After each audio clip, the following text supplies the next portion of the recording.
Luffy escolhido a dedo, vários efeitos práticos e navios de verdade, atriz da Nami sendo mega fã da personagem, roupas diferentes, Zoro vs Mr. Seven. Nesse vídeo você vai conferir 20 curiosidades sobre o One Piece da Netflix. Já deixa aqui nos comentários qual é a sua nota de 0 a 10 para a série e vamos nessa! Você é o cara de palhaço, Bogan, não é?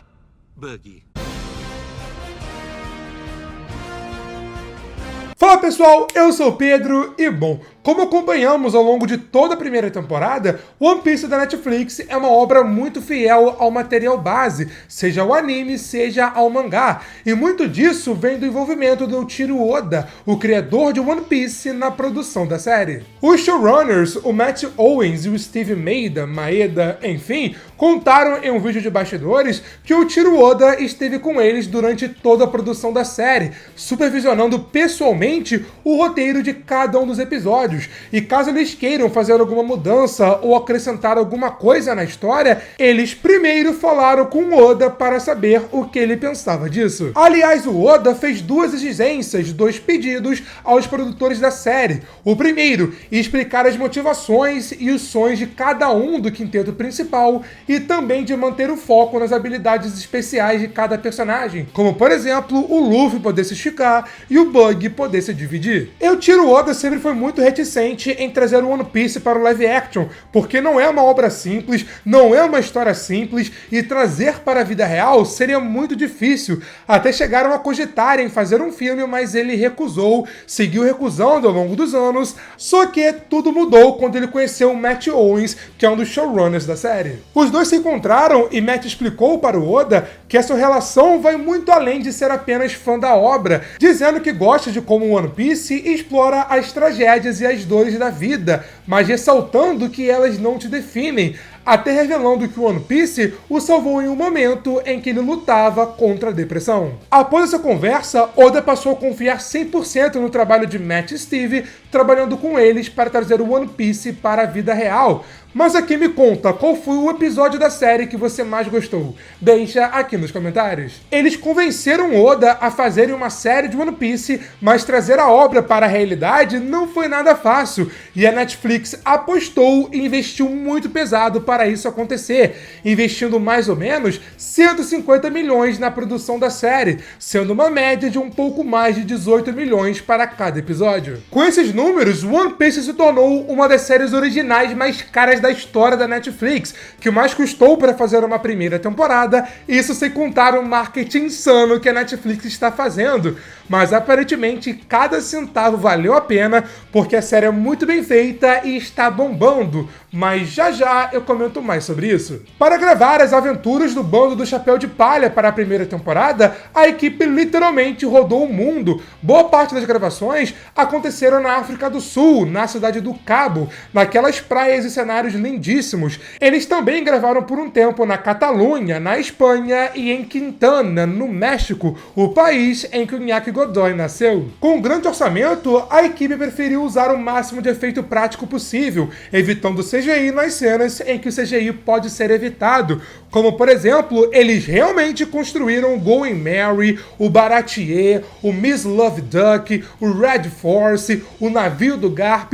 Tudo isso foi construído de verdade pela produção para ser usado nas gravações. Você pode visitar o Going Merry, que está em Copacabana. Eu já visitei, ganhei aqui esse chapéu e, cara, é uma experiência maravilhosa e se você puder, vale muito a pena. E detalhe, é de graça. Além disso, eles também preferiram usar próteses nos seus personagens, como por exemplo, os Homens-Peixe, porque segundo eles, ajudava a deixar as cenas ainda mais reais e até ajudava na interação deles com os atores na hora de gravar. E embora eu, Pedro, tenha as minhas críticas quanto ao visual do Arlong, realmente essa ideia deu certo. Outro exemplo de próteses foram, por exemplo, os telefones de caracol. Eles foram feitos de verdade para serem usados nas gravações, claro, né, usando próteses. O Iñaki Godoy até presenteou o Eiichiro Oda com um desses telefones e, cara, ficou bem engraçado. Outra coisa bem legal que a equipe trouxe foi trazer alguns elementos ocultos do mangá,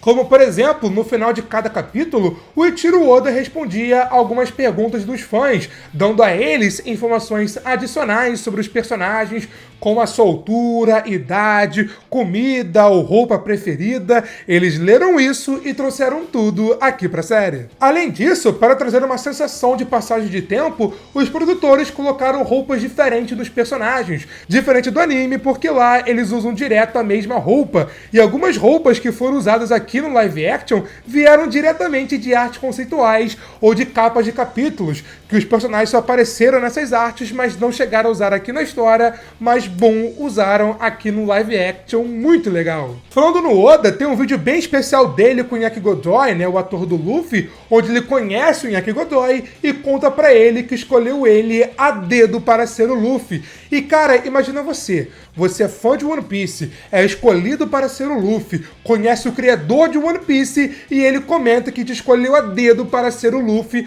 Cara, deve ter sido uma experiência sensacional.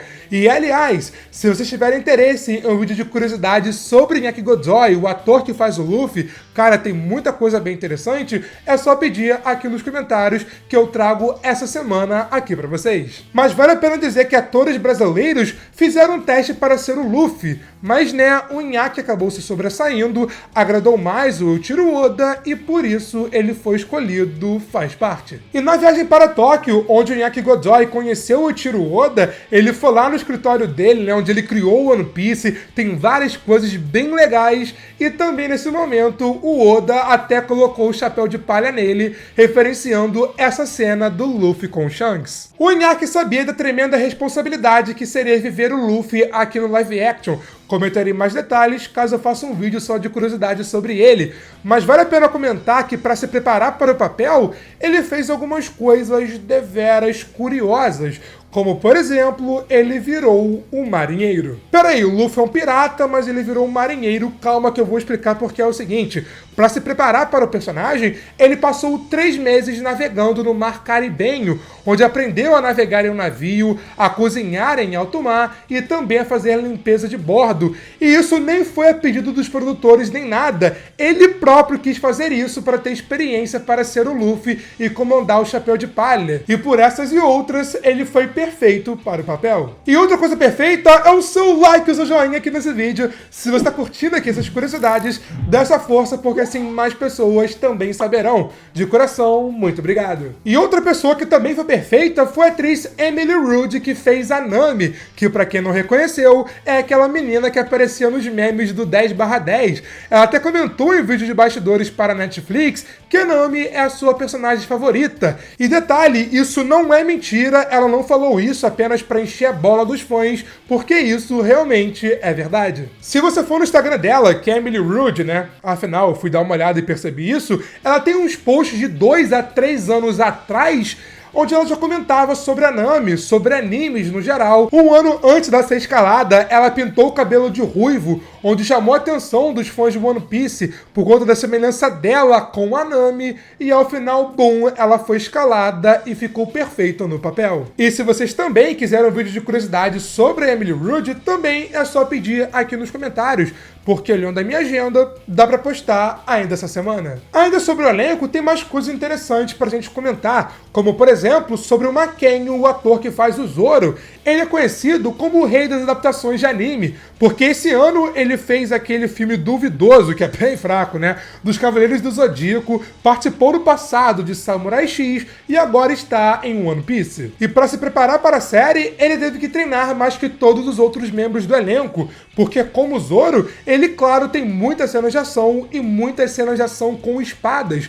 E embora, claro, ele tenha o seu dublê, temos várias fotos e vídeos de bastidores que mostram que ele realmente fez as suas cenas de ação. Claro, as cenas que ele podia fazer, até sendo elogiado pelo coordenador de dublês pelo seu talento com a katana. Continuando no bando do Chapéu de Palha, o Usopp foi interpretado pelo ator Jacob Gibson, enquanto o Sandy foi interpretado pelo Taz Skylar, que segundo o próprio Matthew Owens, o Sandy é o seu personagem favorito de One Piece. O Taz até comentou no vídeo de bastidores que para se preparar para o papel, ele teve que aprender a cozinhar e 2, aprender a lutar especialmente usando as pernas. Além de manter a essência da obra original, o live action manteve uma coisa muito importante, a dublagem do anime. Por exemplo, em japonês, todos os personagens principais e também a maioria dos coadjuvantes são dublados pelos mesmos dubladores lá do anime. E falando na dublagem japonesa, eu comentei anteriormente que o Eiichiro Oda colocou o chapéu de palha no Inaki Godoy,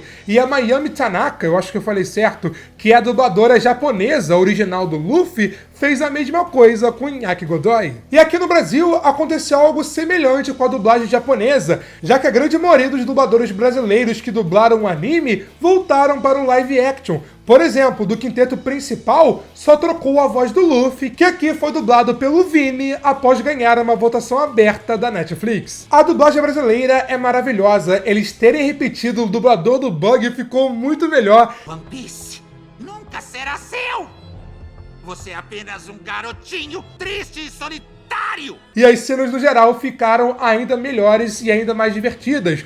Mas outra coisa maravilhosa é o Good Nerd bater a marca de 200 mil inscritos até o dia 23 de outubro, que é o meu aniversário. Então se você é novo aqui no canal e curte conteúdo de filmes e séries, se inscreva aqui embaixo e ative o sininho, porque tem mais vídeos de One Piece chegando aqui no Good Nerd. Ao longo da primeira temporada, tem uma coisa que me chamou muita atenção. Eu acho que todo mundo percebeu, mas vale a pena pontuar. Ao longo da série foi mudando todo episódio, se adaptando ao que seria apresentado naquela história específica, e eu confesso que achei isso muito legal. E os detalhes não param, porque naquela cena que vimos o Luffy lá no primeiro episódio, olhando para uma parede cheia de cartazes de procurados, temos alguns personagens que só aparecerão bem mais à frente aqui na história, como Bellamy, o Fox, o Cavendish. O Cavendish especificamente, cara, só aparece no episódio 632. Então, caso aqui o live action fosse seguir a história certinho, sem antecipar ou mudar alguma coisa, o Cavendish só vai aparecer lá na 8ª ou na 10ª temporada. E os produtores provaram que são grandes fãs da obra One Piece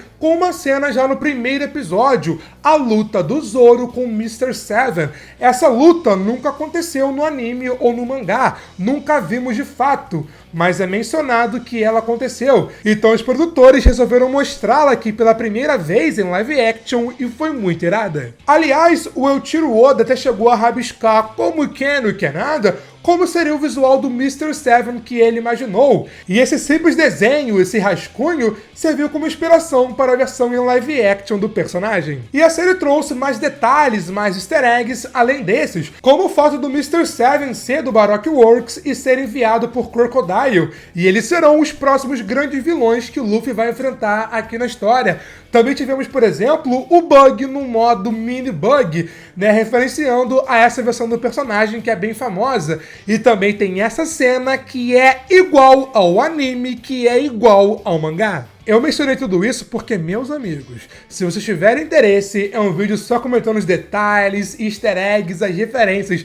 aqui na primeira temporada de One Piece, também é só pedir aqui nos comentários, porque se vocês quiserem, eu trago domingo meio-dia aqui pra vocês. Como eu antecipei anteriormente, a Netflix investiu pesado em One Piece e, pelo visto, a recompensa veio. A série é a mais assistida em vários países ao redor do mundo, como, claro, o Brasil, e até passou o recorde de Wandinha e Stranger Things, estando no top 10 de 86 países na sua semana de estreia. Além disso, a série é uma das, se não a produção mais bem elogiada baseada em um anime, tanto pela crítica quanto pelo público. A série está com uma nota de 8,5 de 10 no IMDb, curiosamente, mesma nota que eu dei para a série, enquanto está com 80% de aprovação no Rotten Tomatoes e certificado Fresh, tendo 96% de aprovação do público. Como estamos no meio da greve dos atores e roteiristas, até a greve acabar, detalhe que nem tem previsão ainda, os roteiristas voltarem a trabalhar, a produção prepara tudo, né? Cenário, figurino, prepara tudo, até rolar as gravações, a pós-produção, o marketing. Cara, meu palpite é que a segunda temporada só deve lançar lá na segunda metade de 2025. Mas pelo menos, se bobear, vai lançar antes do final de Stranger Things. Mas enquanto você espera, aqui nesse vídeo eu comento mais detalhes sobre a história da primeira temporada, principalmente sobre o final, enquanto aqui eu comento sobre Transformers 5 e como esse filme, meus amigos, é tenebroso. Mas foi isso e eu te vejo na próxima. Valeu, falou e fui!